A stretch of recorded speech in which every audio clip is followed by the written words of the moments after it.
Okay, YouTube, I'm here to do a an update on the evaporator core job. As you can see, I already got it out of the vehicle. I got it on my workbench. The first thing you might notice is this oily spot. Remember earlier how I said sometimes when you see like a dark oily spot, you can pretty much assume there might be a leak there. So that's what I was talking about right here. This is a perfect example. Now the air goes through here and flows out the back. That's why you see this is nice and clean and this is filthy.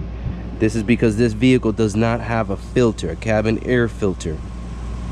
However, I did learn that there is an update that you can do to where you can fit one, and it's relatively simple to do.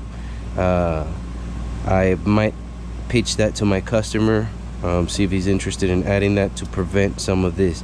What happens is this gets full of moisture, and because it's cool, damp, all that dirt and debris from the road goes in here and it starts to accumulate, building up, caking up, and then this is the result. This thick layer of road grime and dust and dirt and foliage and crap that gets all up in here. So here it is, finally up close and personal. This is the expansion valve, which will be reused. Now, just for the sake of it, just for demonstration purposes, we want to go ahead and get a good view of this leak here. As you can see, this dark spot right here, when I see something like that, I can assume that there might be a leak there, or I'm pretty sure that there's a leak. So let's go ahead and goggle up, and you can see it right there. Okay, right up in there.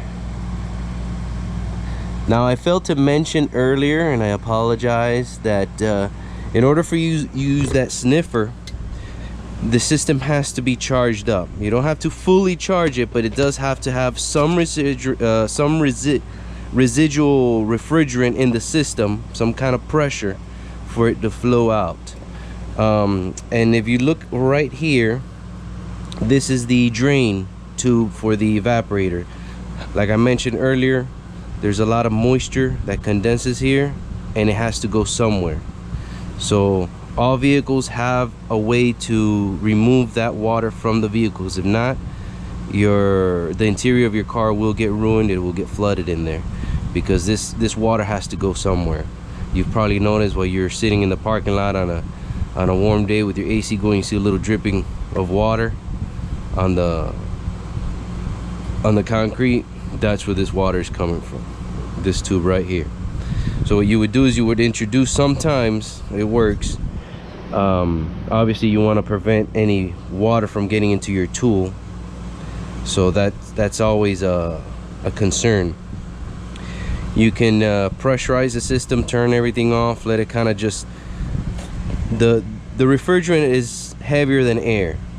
Okay, so gravity is going to pull it down, and it will eventually work its way out through the drain. So you would introduce your sniffer here, and sometimes you can pick up on it. Now, it doesn't work all the time, depending on the size of the leak and whatnot, and the design too. This is right there. Sometimes this will be further back here, or whatever the situation. Every vehicle is different. So that's another technique that you can do, or do the same thing, let it kind of pool in there, and then kind of put your floor vents on your AC on a low setting, this blower right here on a low setting, and kind of push that refrigerant out through the system, and sometimes your sniffer will pick up on it. Again, I'm not a big fan of that method, because it doesn't work all the time, depending on the size of the leak and whatnot. But it is another bullet in your arsenal to use. Now, this is the new one, the new core. As you can see, it looks very pretty, brand new 0 meter. You can almost see right through it. You probably can't see it, but I can see the light in the back a little bit there. I don't know if you guys can see that, but that's how it should be. So this customer is going to enjoy a lot more efficiency out of his air conditioning unit, just because he's got a new evaporator core in there that is not clogged up like this one. I mean, there's still flow in here, obviously, but as you can see, it's not the same as a new unit. Now, so there are ways you could try to clean it, but this is in here. I mean, how good can you clean this? I mean, look at this. This caked up in here. It's pretty good. See? Look at that. You can't stick your hand in there or any tool in there to scrape that off. I mean, all you have is this little. This is where we were looking through earlier. This is where the resistor goes. I'll put it back in there. That's where we were looking, taking a peek. See? Now, if this leak would have been a little over here, might have been a little bit harder to see with the dye. It may have been a little bit more difficult to pick up with the sniffer. So it's on a case-by-case basis, but these are the techniques that I use to determine what I have to do to fix the AC properly. Sometimes it's easier, sometimes it's harder. That's why we go to school to learn all this stuff.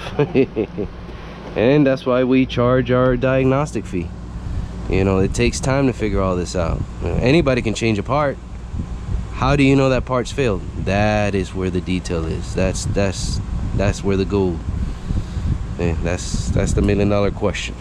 Anybody can change this fan. Anybody can change an alternator. Anybody can change anything. You know, knowing that that's the part. That's where the key lies. Well, guys, I appreciate watching this. If you haven't seen the how to find a leak video, I encourage you guys to view it as soon as you can. I'm gonna try to put a link in the description. If not, just head on over to my channel and you can find that and several other videos you can watch for your enjoyment and or knowledge. Thanks for watching. See you.